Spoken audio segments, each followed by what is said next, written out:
अरे मैं आस्था पर कहा, मैं तो व्यवस्था पर चोट कर रहा हूँ भाई। जो आप ही के ग्रंथ में लिखा हुआ है कि सरस्वती, जो सरस्वती है ब्रह्मा की बेटी है,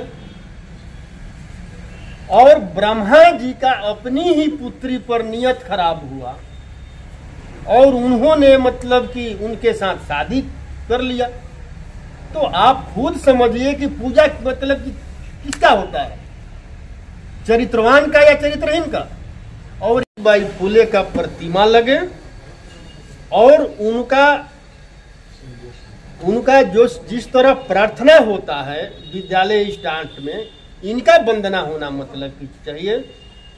स्कूल में पढ़ाई शुरू होने से पहले हर रोज, और 3 जनवरी को इनका जयंती है। हर विद्यालय में 3 जनवरी को इनका जयंती मना करके हर विद्यालय में याद करना चाहिए, क्योंकि शिक्षा की देवी यही है, न कि सरस्वती है।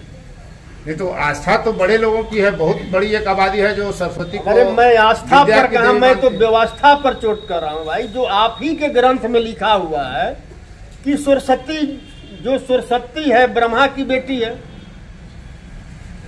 और ब्रह्मा जी का अपनी ही पुत्री पर नियत खराब हुआ और उन्होंने मतलब कि उनके साथ शादी कर लिया। तो आप खुद समझिए कि पूजा मतलब कि किसका होता है, चरित्रवान का या चरित्रहीन का।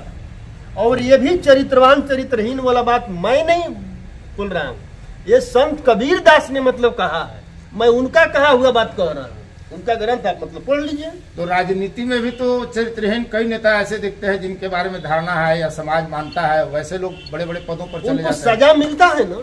जो नेता बलात्कार करता है, जो नेता चोरी करता है, अपहरण करता है, उसको सजा मिलता है ना। लेकिन जो आपकी बीजेपी का सरकार चल रहा है, वो मतलब स्पष्ट महिला खिलाड़ियों के साथ बृजभूषण सिंह ने क्या क्या किया और सरकार उसको अपने साथे रखा हुआ है। और इसलिए रखा हुआ है कि मनुस्मृति में मतलब कि वही अधिकार उसको है। मनुस्मृति में बहुजनों का कोई अधिकार नहीं है। आप जो आयोजन कर रहे हैं डेहरी के पड़ाव मैदान में, उसमें जो आपने अतिथि आमंत्रित किया है, उसमें डॉक्टर प्रोफेसर चंद्रशेखर हैं जो हिंदुत्व और सनातन के विरुद्ध बोलते रहे और उसके लिए सुर्खियों में आए हैं।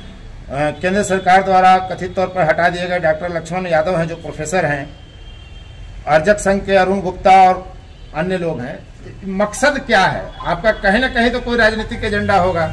आप पत्रकार हैं, आप हमें बता दीजिए कि ब्राह्मणों का लिखा हुआ जितना भी ग्रंथ है, उस ग्रंथ में कहीं हिंदू शब्द है क्या?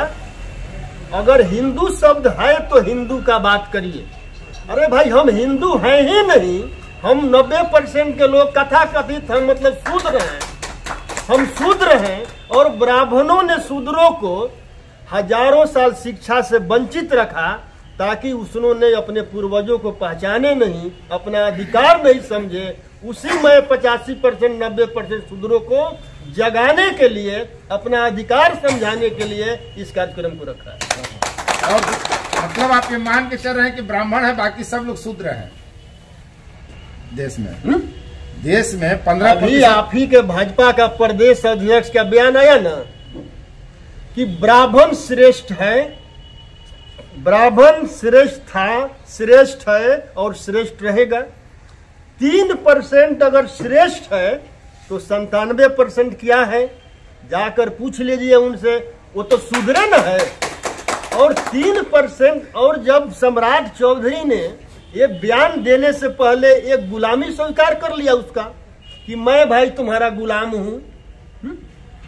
मतलब आने वाले लोकसभा चुनाव में राजद का एजेंडा यही रहेगा, शूद्र बनाम अन्य या ब्राह्मण बनाम अन्य शूद्र। हम ये सामाजिक बदलाव की बात कर रहा हूं, मैं राजनीतिक बदलाव का राजद से कोई लेना देना नहीं है। अरे ये पूरे बहुजन समाज के लोगों का भविष्य का बात है।